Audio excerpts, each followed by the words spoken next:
Hey, it's Keith Calabro, Producing Branch Manager and Senior Mortgage Advisor, NMLS 16945. So I want to talk a little bit about contingencies in the purchase agreement. So there are three major contingencies that you need to be aware of in your purchase and sales agreement.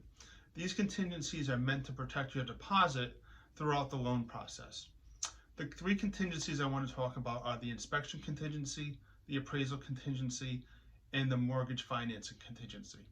So the first contingency I want to review is the inspection contingency. The inspection is meant to make sure that there's no major defects with the property.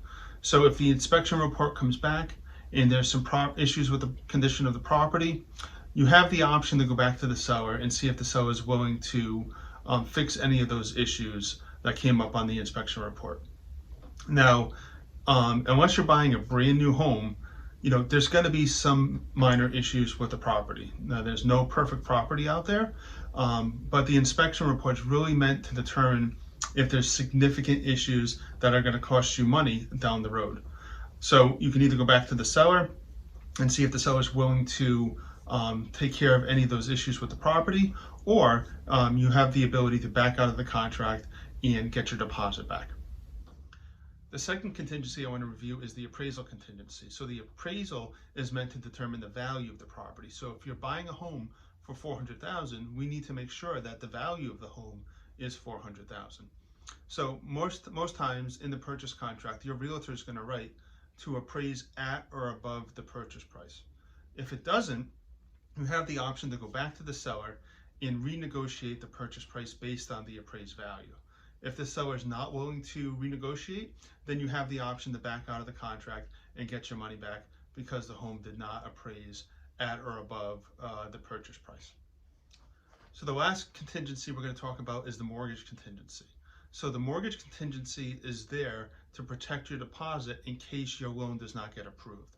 So the loan gets submitted through underwriting. Once the loan is approved, the underwriter issues a commitment. So that commitment is the lender committing to lend you the money to purchase the property. So it's super important to keep an eye on when you get your mortgage approval and when your contingency date is. If your contingency date is coming up and we don't have a mortgage approval, then your realtor is going to want to extend the contingency date on the mortgage commitment. That way your deposit is protected. So those are the three contingencies that you really need to pay attention to on the purchase contract. Super important that those dates are met. If they're not, then those dates need to be extended by your realtor. If you have any questions on this whatsoever, please reach out to me. My contact information is listed below. You can give me a call, send me a text, shoot me an email, and I'd be happy to help answer any questions that you have about the home purchase process and be a resource for you.